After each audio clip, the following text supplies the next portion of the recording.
여러분은 전쟁이라는 것에 있어서 그 전쟁을 경험한 사람들이 전쟁을 더 무서워할까요? 전쟁을 전혀 경험하지 않은 사람들이 전쟁을 더 무서워할까요? 어리석은 질문입니다. 오늘날 전 세대를 보면 전쟁 세대들이 지금 현재 상황, 전시 상황 같은 이런 관계, 남북의 긴장관계를 제일 힘들어하고 두려워하고 굉장히 반응합니다. 그죠? 그렇다면 여러분, 인생이라는 것도 인생이 그리고 산다는 것이 전쟁을 방불하게 하는데요.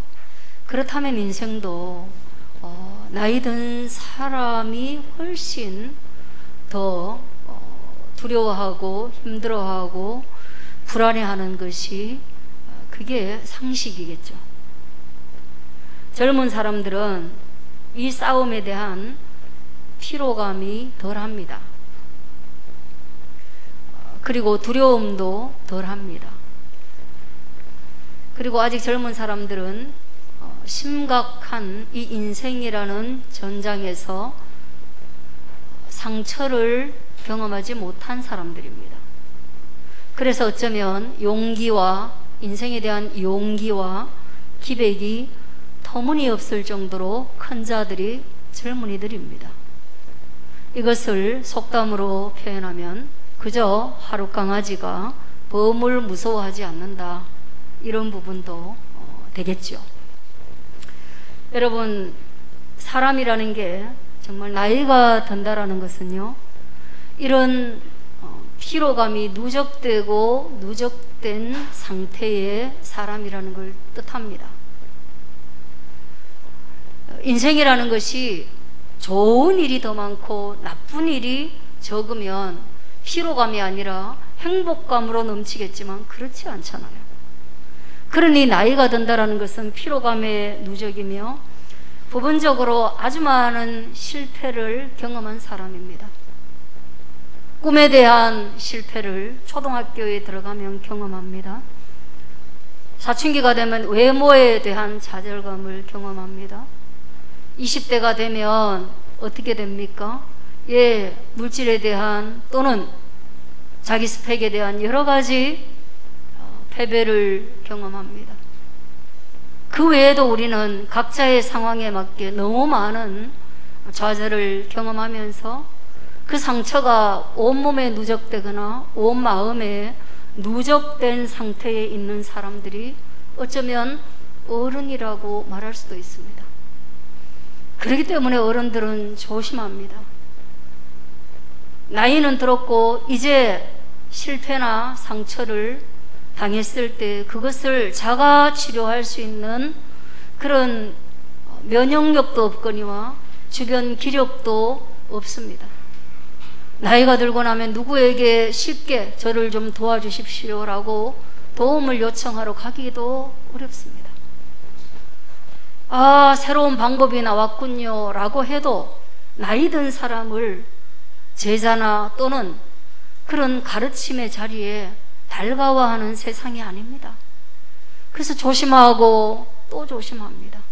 그리고 그 조심성은 끝내는 불안과 연결이 되어서요, 스스로 굉장히 부지런한 삶을 살게 됩니다.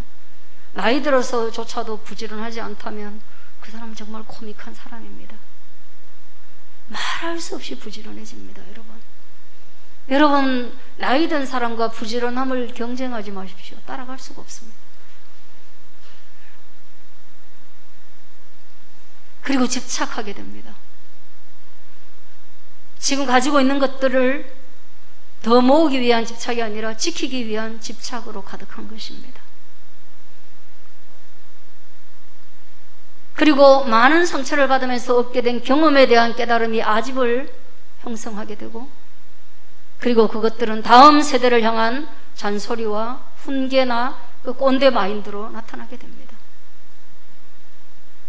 어쩌면 젊은이들이 보기에 흉측한 모습일 수 있겠지만, 보기 싫은 모습일 수 있겠지만 그것이 인생이 걸어가는 그냥 길이요 과정인 겁니다.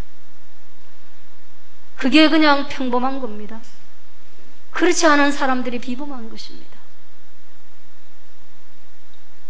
그러면서 여러분, 오늘 여리고성의 이 전투를 한번 바라보십시오. 그런 나의 관점에서, 그런 50 중반을 살아가는 목회자의 관점에서 이 여리고성을 바라볼 때 20대에 바라보던 여리고성은 마땅히 하나님이 이기게 해 주셔야만 하는 당연한 승리라고 받아들여졌던 것들이 더 깊이 바라보게 됩니다.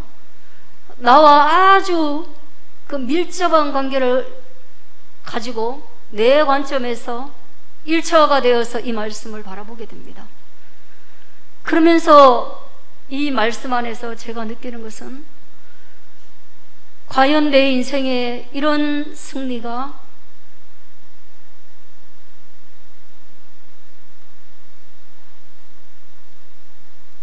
다시 한번 주어질 수 있을까? 내 인생에 하나님은 여리고성에서 이스라엘 백성을 만나 주셨던 것처럼 완전한 승리자로 나타나실까? 그런 질문 하나가 생기고요. 또 하나는, 나는 과연 삶으로부터 배운 이 꼰대 마인드를 다 포기하고 하나님의 그 순전하신 명령 앞에서 아멘으로 하답하며 그 어리석은 명령과 그 비이성적이고 비과학적이고 불합리한 명령 앞에 나는 순종하며 여리고성을 침묵하며 걸어갈 수 있을까? 라는 질문을 던지는 겁니다. 여러분, 그리스도인으로서 기도를 한다는 것은 살아계신 하나님과 소통하는 것입니다. 그가 기도할 수 있는 것은 하나님이 살아계시다라는 것을, 그분의 존재를 믿기 때문에 기도할 수 있는 겁니다. 한나가 임신하지 못했을 때 그 시대의 타락한 제사장들조차도 하나님의 존재를 신뢰하지 못하고 기도하지 않고 방탕하던 그 시대의 현상 가운데 한나는 하나님의 살아계심, 그 존재를 믿었기 때문에 그분께 나아가서 기도할 수 있었습니다. 여러분, 여기 나와서 우리가 기도할 때 여러분은 하나님의 존재,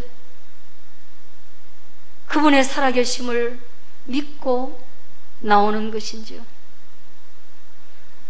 그 존재를 믿을 수 없다면 인간은 기도할 수 없습니다. 그러나 그 존재를 믿는다면 인간은 결코 불임의 시대에, 절망의 시대에 기도할 수밖에 없는 것입니다. 이것이 기도의 능력입니다. 그렇다면 오늘 여호수아에서 나오는 순종은 무엇입니까? 순종은 기도가 그 존재를 믿고 절박함으로 하나님 앞에 나아가는 것이라면, 순종은 그 기도 가운데에 주님이 말씀하시는 그것을 행동화 시키는 것입니다.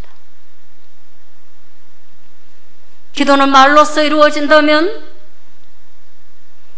행동은 더 많은 부분에서, 순종은 더 많은 부분에서 행동으로 나타나는 것입니다.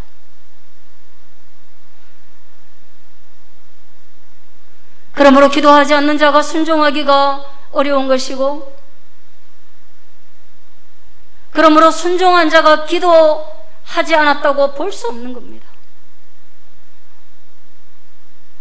그러니 오늘 우리의 인생에서 오늘 이 여호수아의 여리고성이 무너지는 승리의 사건을 어떻게 받아들여야 될 것인가, 깊이 한번 성경을 따라가 볼 수 있게 되어지기를 바라는 겁니다. 여호수아는 아침에 일찍이 일어나서 제사장들이 여호와의 계를 매라고 그랬고, 제사장 7은 양각 나팔을 잡으라고 그랬습니다. 그리고 무장한 군사들은 맨 앞에서 행군하라 그랬어요. 그러니까 이게 맨 후군이 여호와의 계를 메웠다면 맨 전군은 무장한 군대들이고 중군은 양각나팔을 잡은 제사장들입니다.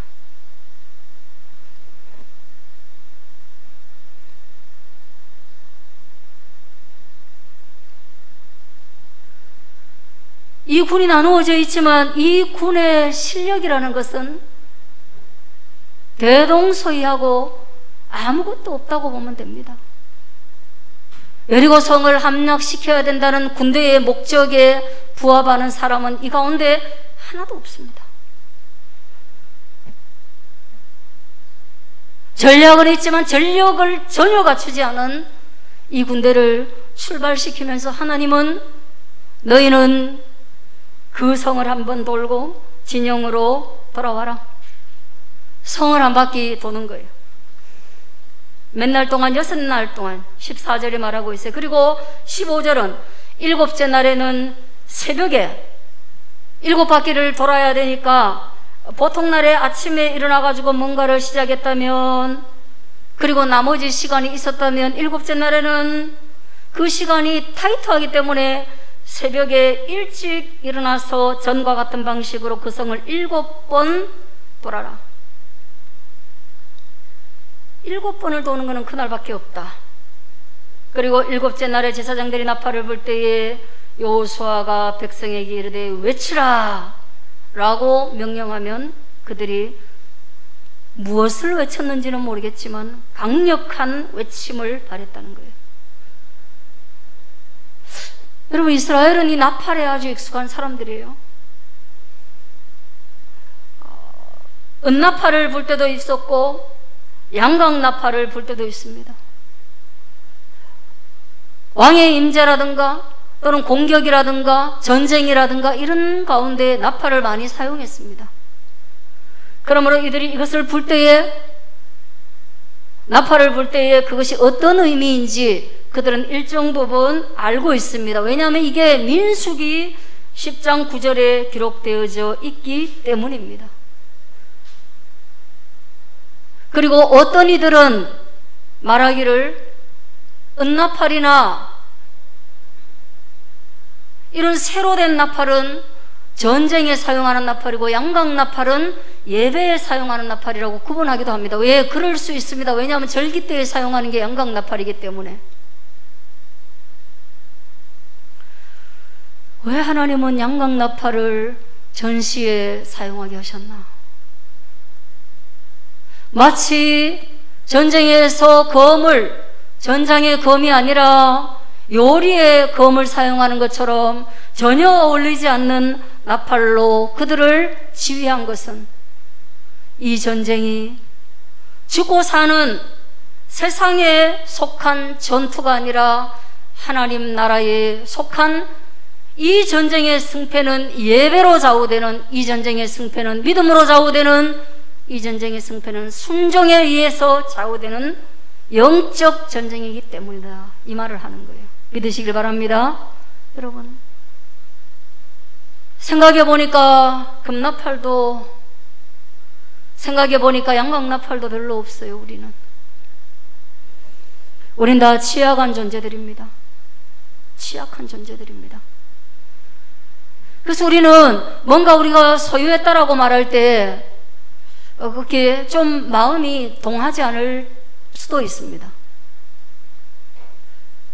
오늘 제가 아까 지상이한테, 지상아 니는 인출할 돈 있어서 좋겠다 그렇게 말했을 때 지상이 표정이, 아 그래요, 제게는 인출할 돈이 있어서 너무 감사하죠, 그 표정은 아니었어요. 잔고를 보여드려야 하나?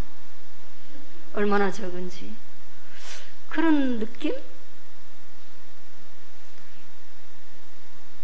저도 마찬가지입니다. 제가 함께 여러분과, 오늘은 특히 더 청년밖에 없네요. 여러분과 예배를 드린다, 우리가 이런 교회를 목회하고 있다라고 했을 때 사람들은 저에게 이런 말을 하면, 좋겠다, 젊은이가 없는 시대에 젊은이가 있어서 좋겠다. 그때 저도 지상이처럼 그런 마음을 가집니다. 이게 몇 년 차인지 말을 해야 하나?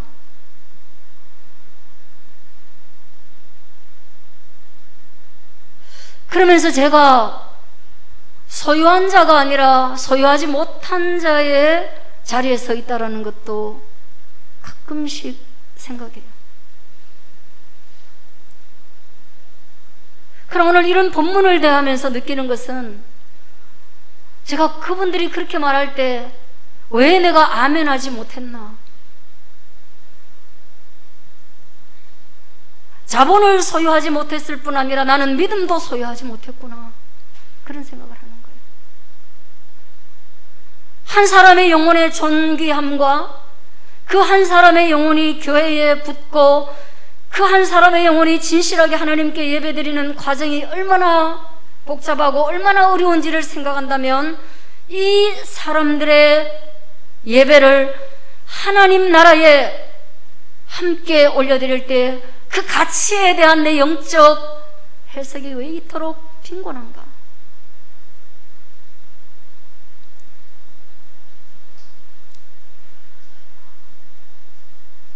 저는 그래서 오늘 여러분에게 도전하기를, 무엇이라도 여러분들에게 여러분이 가진 것을 누군가 말한다면 아멘하고 그것을 감사하고 기뻐하고, 그리고 그 작은 것들을 사용하실 하나님의 나라에 대해서 꿈을 꾸고, 그리고 그것을 허락하신 하나님을 생각함으로 이 땅 속에서의 우리의 소유는 비록 빈곤하나 양강나팔과 제사장 나라의 전쟁을 이끌어 가시는 하나님의 나라에서는 우리가 상당한 전투력을 지니고 있음을 우리의 입술을 다하여 고백할 수 있는 저와 여러분 되기를 주의 이름으로 축원하는 것입니다. 둘 다 빈곤한 것은 불행한 것이에요. 불행한 것이에요. 이 땅만 있다고 생각하는 것은 어리석은 것이에요. 절망 가운데 다시금 희망을 주시는 하나님을 바라보지 못한다면 그것은 여전히 어둠 속에 있는 것이에요. 그러니 오늘 우리의 전쟁이 하나님 나라의 양강나팔과 제사장과 언약궤가 승패를 좌우하는 영적 전쟁인 것을 기억하고, 나에게 있는 영적 요소가 무엇인지 돌이켜볼 수 있게 되어지기를 바라는 겁니다.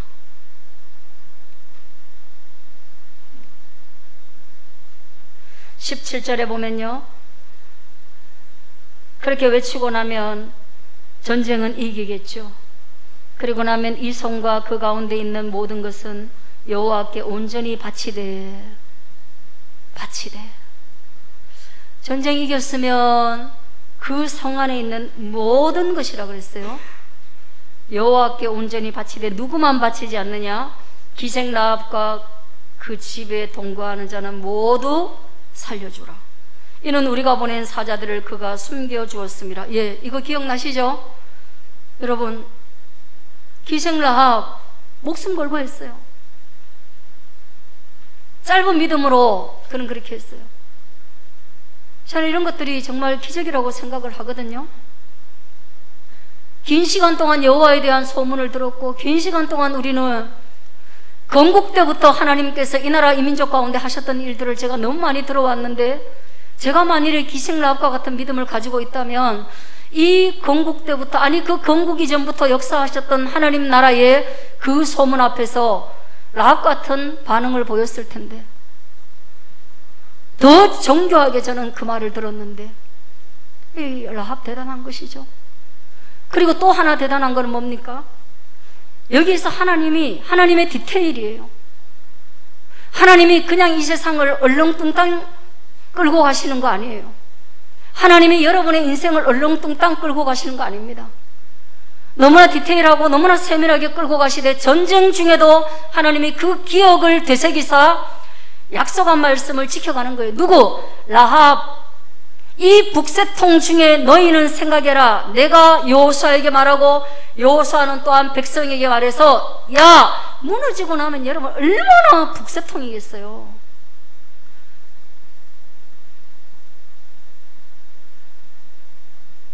여리고성이 무너지고 났을 때 그 무너진 현장과 그 나중에 불탄 현장들이 고고학적으로 다 증명되었는데 완전히 북새통입니다. 그런데 그 심판 중에도 긍휼을 잊지 않으시고 다시금 말씀하셔서 라합과 그 모든 가족을 살려내라.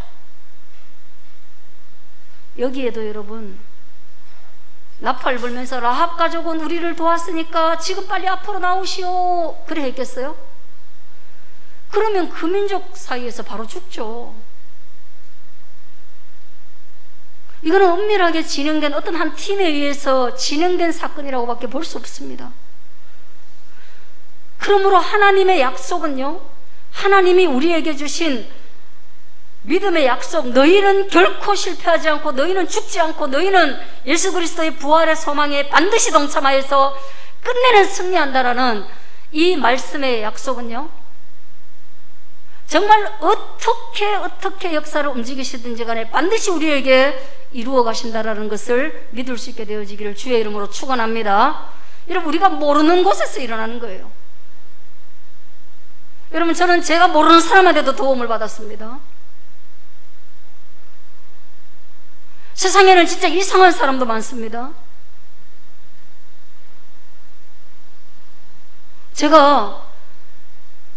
지난주에 제가 그런 일이 있어가지고 예지한테 얘기하면서 하나님은 못하실 일이 없겠다. 왜? 세상에 이상한 사람들을 두셔가지고 하나님의 나라에 유익하게 사용하시니까. 어떤 프로그램이 있었어요. 대출 프로그램이에요. 1억을 대출 받았어요. 그리고 몇 년간에 걸쳐가지고 원금과 이자를 갚았어요. 그런데 다 갚고 나니까 문자가 왔어요. 당신이 이 대출 프로그램에 너무나 성실히 참여해 주셨으므로 이 대출액의 10%를 다시 돌려드리겠습니다. 여러분, 믿어져요? 그런 사람 있어요. 그러니까 하나님이 개입하시고 하나님이 하시겠다고 하면 못할 일이 없는 거예요. 내가 미쳤다고 하는 사람을 통해서도 내가 도움을 받을 수 있는 것이고 그런 겁니다. 내가 너무 절박해서 누군가를 찾아가고 싶지만 찾아갈 용기가 나지 않을 때 여기 와서 엎드려서 주여 이 일이 우리 가운데에 좀 일어나게 해주세요 라고 기도했을 때 나도 모르는 사람이 나를 찾아온 경우를 여러분에게 설명하면 오늘 낯을 다 세야 될 거예요. 다만 그것들이 여러분에게 비현실적으로 여겨져 오히려 신앙에 동기부여가 안 될까봐 말을 못하는 거예요. 라합을 이렇게 디테일 있게 살려가시는 하나님은 모든 일을 하실 수 있는 하나님이라는 것을, 그리고 신실하게 그 약속을 지키는 하나님이라는 것을 믿을 수 있게 되어지기를 주의 이름으로 축원합니다. 예, 이들을 제외하고는 다 받쳐지는 거예요. 받쳐진다라는 거 헤렘 여러분들 전에 배웠습니다. 헤렘, 이건 진멸이에요. 또한 헤렘, 이것은 하나님의 성전에 예물로, 제물로 드려지는 것들은 다 죽어야 드려지는 거잖아요. 그래서 예수 그리스도조차도 진멸의 대상이 아니라 구원의 대상으로 하나님께 예물로 드려졌을 때 그가 찢기고 상하고, 그래서 제물로, 완전한 제물로 하나님께 드려졌잖아요. 하나님께 드려지는 존재가 살 수 있는 건 없어요. 하나님을 보는 즉시 다 죽을 수밖에 없는 거예요. 그러니까 뭐예요? 그 땅 전체가 하나님의 거란 말이에요. 그러므로 그 안에 있는 모든 것들을 죽이되 짐승까지, 애기까지 싸그리 다 죽이라는 것이 하나님의 명령입니다. 그 이유는 그들이 너희에게 범죄하게 할까 두려웠다. 출애굽기 말씀입니다. 내 아들이 그들의 신들을 음란히 섬기게 될까봐 두렵다. 이것이 이유입니다. 그들이 너희를 괴롭게 할 것이다. 민수기 35장의 이유입니다. 이 진멸과 이 헤렘, 이 사건은 여호와의 사람들, 하나님의 백성을 위한 하나님의 전적인 심판인 것입니다. 그리고 이것은 지옥을 표방합니다. 그리고 이것은 구원을 표방합니다. 우리에게 저항하라고 그런 것이 아닙니다. 그러면 그들은 의로운 자였느냐? 의롭지도 않은 자였습니다. 가나안이 얼마나 많은 우상을 섬겼는지 40년 동안 그 나라의 소문이 얼마나 나쁘게 났는지, 정탐꾼이 그 땅을 정탐하고 난 뒤에 아유 거기 못 가겠습니다 라고 말하고 난 뒤에 하나님이 그 나라와 그 땅을, 이스라엘 백성을 40년간 뺑뺑이 돌리면서 40년을 참아주셨어요. 그럼에도 불구하고 그들은 조금도 나아지지 않았고 그들은 조금도 변화되지 않았습니다. 그러니까 그들의 죄가 목에까지 찼고, 그 목에까지 찬 죄가 넘쳐나서 이스라엘 백성을 우상을 섬기게 하고, 그래서 이스라엘 백성이 전멸한다면 다음 세대에 구원이 일어나지 않기 때문입니다. 그러므로 이 진멸을 통하여서 오늘 여기 우리가 있는 하나된 교회까지 주의 구원의 복음이 흘러 넘쳐올 수 있었던 빗줄기라는 것을 여러분 기억할 수 있기를 축원합니다. 이게 진멸이에요.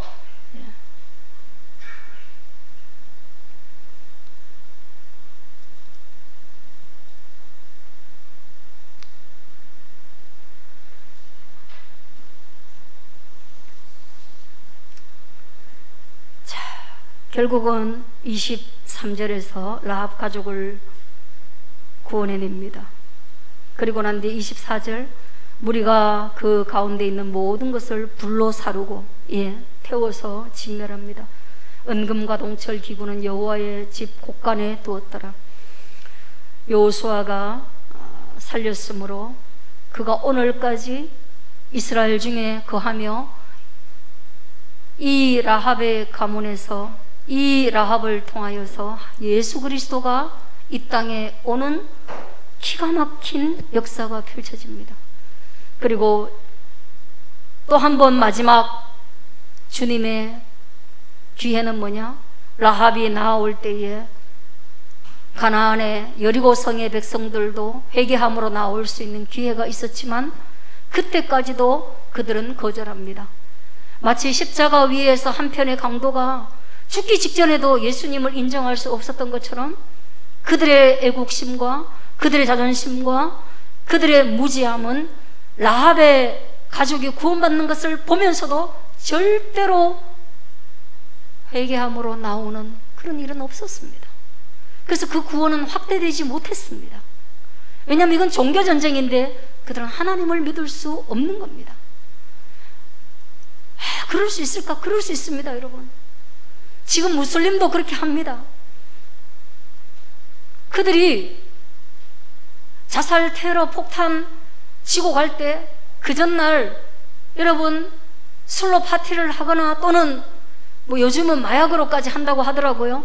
그렇게가 제정신이 아닌 상태에서 가서 자살, 폭탄, 테러를 일으키고 자기 몸이 불살라지고, 그렇게도 죽는 사람이 문제가 아니라 자기가 무슬림식으로 구원을 받아서 천국에 가서 화려한 날을, 화려한 내세를 맞이할 것을 기대하고 가는 거예요.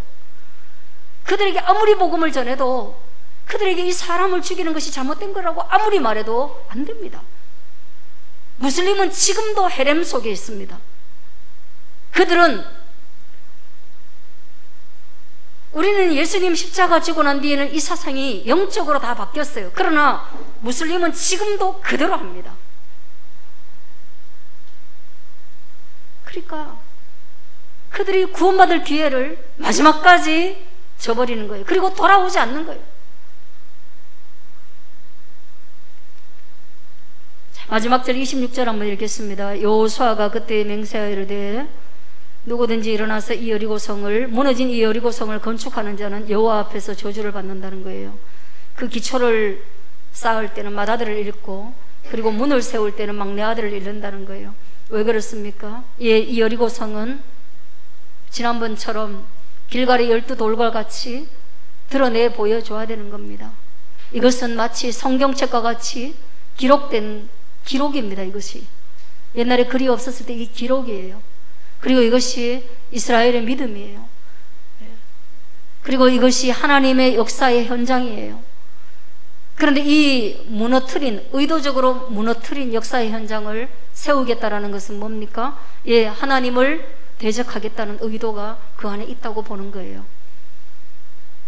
근데 이거 사람들은 이걸 안 하겠어요?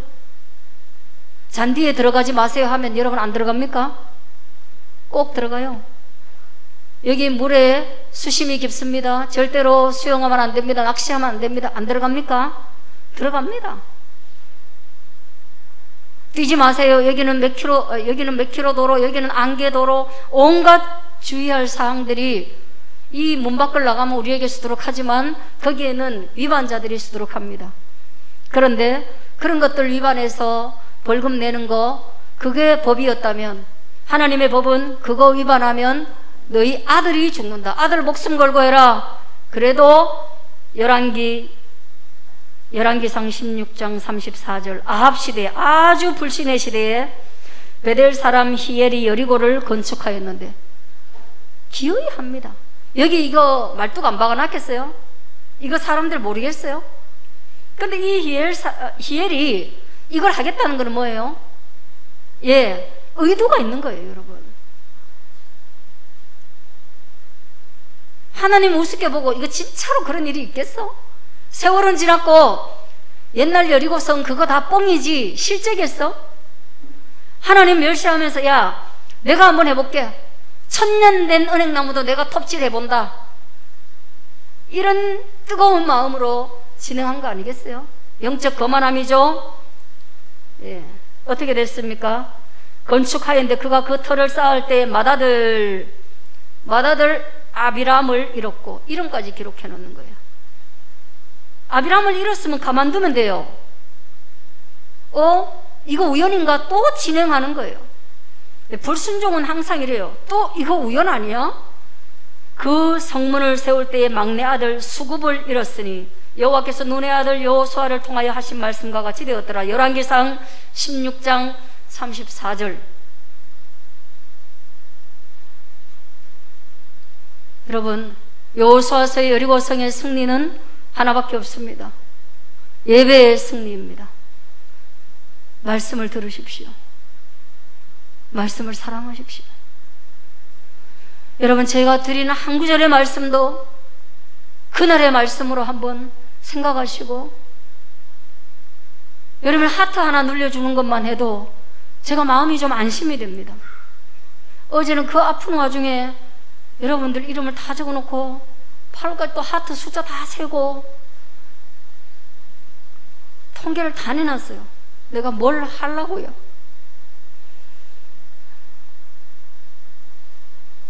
근데 요즘 많아요. 그죠? 8월에 대해서 8, 9명으로 들어갔고 체크해야 될 게 좀 많아요. 제가 뭐 좀 하려고요. 현빈이 첫날 올렸는데 첫날 하고 아무도 안 하던데. 어떻게 된 일이야? 내가 그래 첫날 떡 보고는 현빈이가 일발했네. 또 첫날은 또 다른 사람 안 했어요.